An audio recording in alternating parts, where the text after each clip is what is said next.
प्रिय श्रोताओं, स्वागत है आपका ऑडियो कहानी बाय संयोगिता में। आइए शुरू करते हैं आज की अद्भुत यात्रा।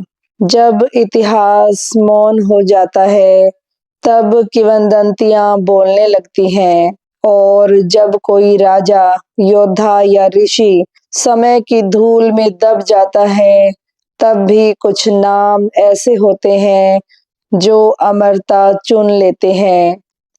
आज हम जिस महापुरुष की कथा आरंभ करने जा रहे हैं, वह केवल एक योद्धा नहीं, वह कर्तव्य का अवतार है, प्रतिज्ञा का प्रतीक है और धैर्य का ऐसा स्तंभ है जिसे युगों युगों तक कोई हिला न सका।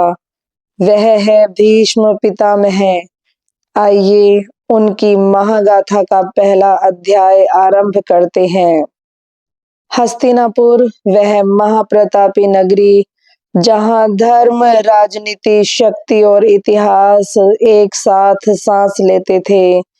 गंगा नदी के शांत किनारों पर बसी यह भूमि देवताओं द्वारा वरदान सी दी गई थी, उपजाऊ, समृद्ध और आध्यात्मिक।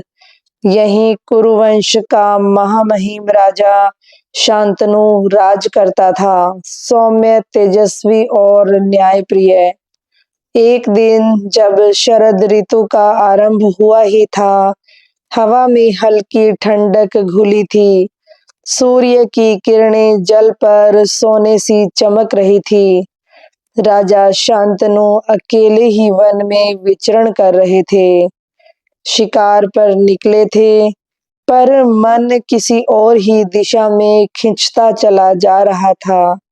अचानक उनकी दृष्टि सामने बहती गंगा पर ठहर गई, और उसी क्षण वह दृश्य उन्होंने देखा जिसे देखकर उनके हृदय ने पहली बार किसी को पाने की तीव्र इच्छा महसूस की।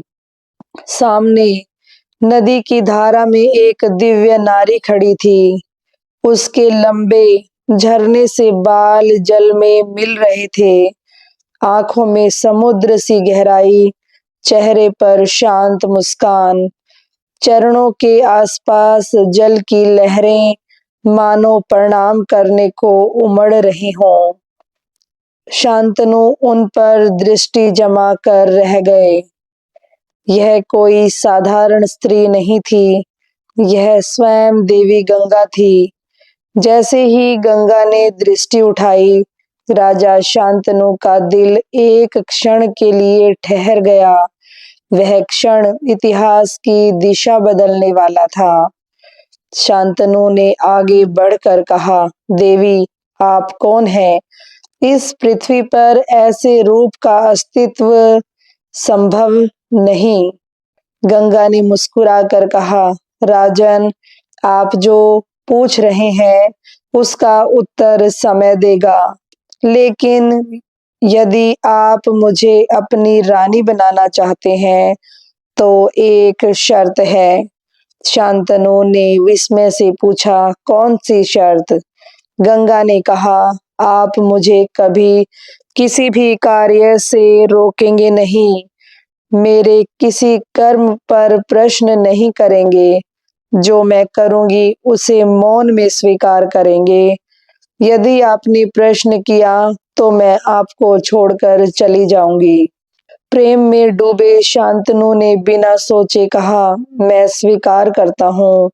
इतिहास की सबसे विचित्र प्रतिज्ञा शुरू हो चुकी थी, और इसी प्रतिज्ञा के कारण जन्म लेने वाला था एक ऐसा पुत्र जो अपनी प्रतिज्ञा का सम्मान करने के लिए स्वयं को भी जीवन भर बांध देगा।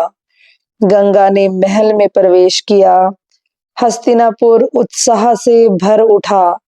कुछ महीनों बाद उनकी गोद में पहला पुत्र जन्मा, लेकिन अचानक गंगा ने उस नवजात शिशु को उठाया और किसी से कुछ कहे बिना गंगा की धारा की ओर चल दी। शांतनु ने देखा, पर शर्त याद थी, वह रोक नहीं सके। अंतरात्मा टूटने लगी।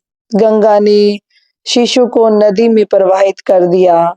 पूरा राज्य स्तब्ध, पर राजा मौन। उनका मन भीतर ही भीतर चीख रहा था, पर उन्होंने स्वयं को रोक लिया। ऐसा एक नहीं, गंगा ने अपने 7 पुत्रों को नदी में प्रवाहित कर दिया। राजा हर बार सहते रहे, शर्त रोकती रही, प्रेम मजबूर करता रहा। जब 8वें पुत्र का जन्म हुआ, गंगा शिशु को नदी की ओर ले चली। शांतनु अब टूट चुके थे, आंखों से आंसू बह निकले। वह आगे बढ़े और पहली बार बोले, देवी, यह क्या कर रही हैं? मेरे बच्चों को क्यों प्रवाहित करती हो? गंगा ठहर गई, उनकी आंखों में करुणा उभरी। राजन, आपने शर्त तोड़ दी, अब मुझे जाना होगा, लेकिन इस बार मैं आपका पुत्र नहीं छीनूंगी, क्योंकि यह कोई साधारण बालक नहीं, यह 8 वसु का अवतार है। इनका नाम होगा देवव्रत, महान, तेजस्वी, कर्तव्यनिष्ठ। यह ही आपके वंश को संबल करेंगे। गंगा ने बालक को उठाया, अपनी दिव्य ऊर्जा से उसे शक्तिशाली बनाया। फिर कहा, समय आने पर मैं इसे आपको सौंप दूंगी। और गंगा जल में लुप्त हो गई। देवव्रत उनके साथ चले गए, प्रशिक्षण, शिक्षा और तपस्या के लिए। देवव्रत ने वेद, शास्त्र, धनुर्विद्या, राजनीति, युद्ध कला, हर विद्या महर्षि पराशर, वशिष्ठ और स्वयं देवों से सीखी। इंद्र, वरुण, अग्नि, सभी देवताओं ने उनकी परीक्षा ली और वरदान दिए। उनका प्रताप बढ़ता गया। जिसे देखते वह कह उठता, यह बालक नहीं, भविष्य का महायोद्धा है। कई वर्ष बीत गए। एक दिन गंगा देवव्रत को लेकर राजा शांतनु के सामने प्रकट हुई। राजन, वादा था, मैं आपका पुत्र आपको लौटा दूंगी।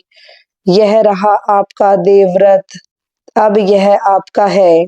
शांतनु ने देवव्रत को देखा, लंबा, तेजस्वी, सीधा, धर्म की आभा से भरपूर।